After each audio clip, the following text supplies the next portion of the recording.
Hey guys, my name is Mannequin and welcome back to Mastering EDM with FL Studio. So today's video is on some of the modulation plugins. Now, there's a whole bunch here we could actually find. They're called flanger plugins right here, but I'm just going to call them modulation plugins because that's really what they do. So we'll just pop open Chorus because yeah, they made their Chorus very complicated. Chorus tends to be the most simple modulation plugin. And by the way, it sounded when I opened this, it sounds like I've never used it, but actually the case is I don't use this chorus. I use the chorus, like I said in my previous video, in Synth Master most of the time.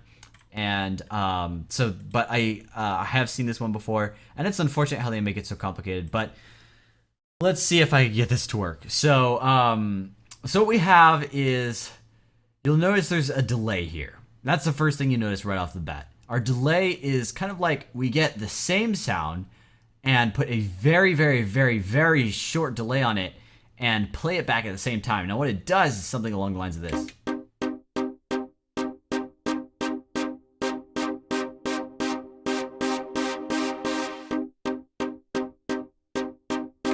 And then the depth is kind of like how much, which is a little hard to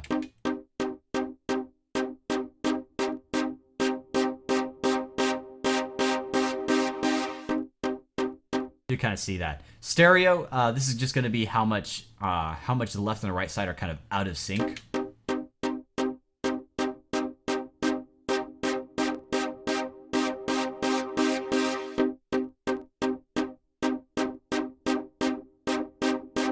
So that's some really trippy sounds we're getting already. Now, if we mess with all the LFOs here, then we could change the sound even more. We can also change the waveforms, but you'll notice that we have LFOs here.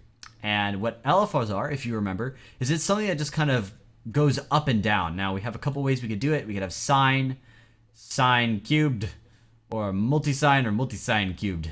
And don't worry too much about the technicalities of those. Just listen to them and see if you like them.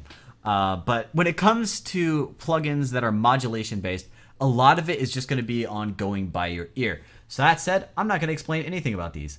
Not because I don't really know what's going on. These are essentially just going to wobble your sound at different speeds, and these ones are going to kind of change the way that they do it. But there's no point in explaining how to get these to work, because when you start when you start layering them, what you get is very unique sounds. But generally speaking, it'll still sound like a chorus effect. Now we have a crossover, and if you notice here, we could process the low frequencies or we could process the high frequencies. Typically, you're processing the high frequencies, leaving the low ones alone. And then this is our crossover cutoff. So it's just kind of like what frequencies are we going to be doing the chorus to? And then wet only, no, yes, and then maybe. No, I'm just kidding. There's no. But we just have, do we just want the wet output or do we want wet and dry? So that's the wet only, and that's the dry and the wet. So, yeah, interesting sound. Now, if we swap through some of the presets here,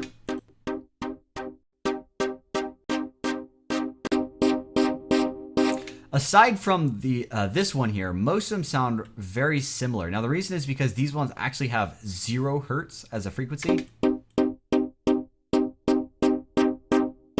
As we turn it up, it sounds a lot more like a regular chorus.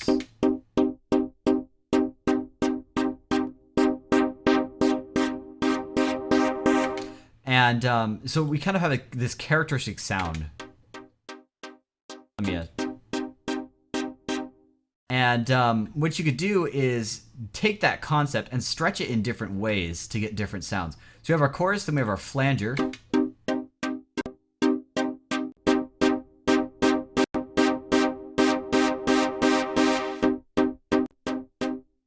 Which is, as you can tell, it sounds rather similar, not completely similar. And I'm not going to cover all the stuff in this as well. I just kind of, that's why I'm covering everything as like a whole bunch group of modulation plugins, because these are very, I don't want to say unpredictable, but they kind of are.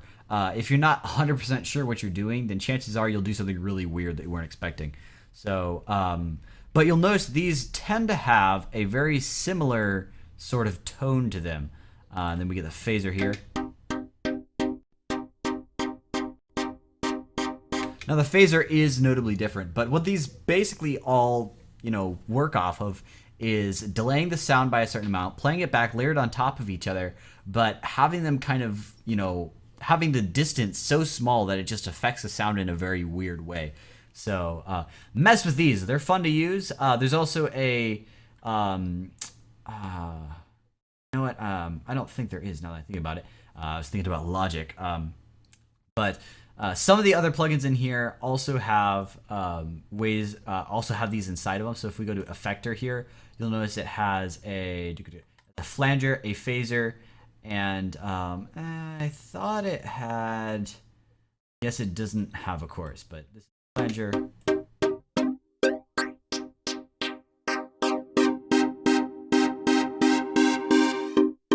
Now the thing about the flanger here is you'll notice it doesn't sound the same. It sounds kind of like what happened when we set the chorus to 0 hertz. So if we go back to the chorus here, if we set the LFO to 0 and then we kind of did something in it, then this is what that kind of sounds like. And the reason is because we could get these and modulate them. So we'll modulate X and Y just kind of randomly with this here. And this is the rate that this LFO is going to be running.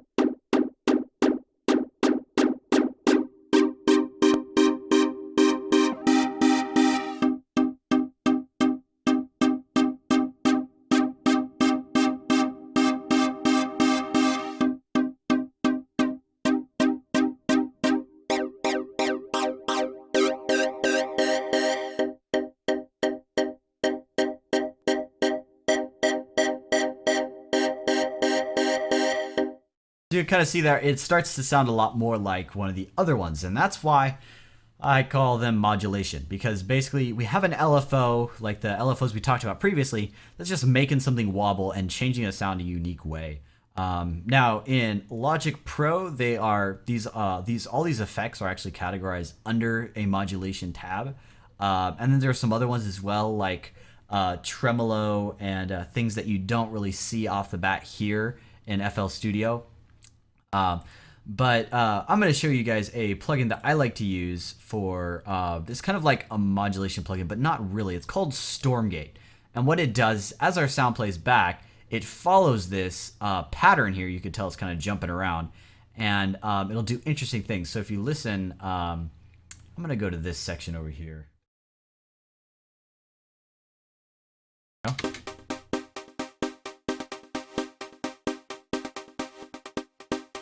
So it's just changing the volume.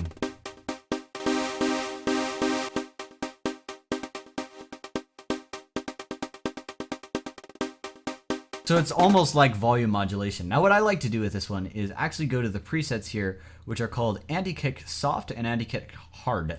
And what these do is it's something called sidechaining. So if you listen, when we put the kick in,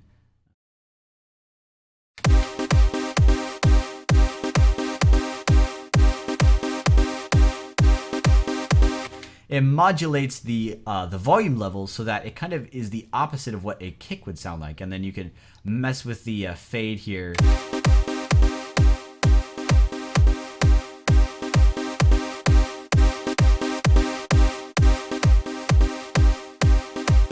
And then you go to the softer one. Oh wait, this is the softer one, the harder one. There we go.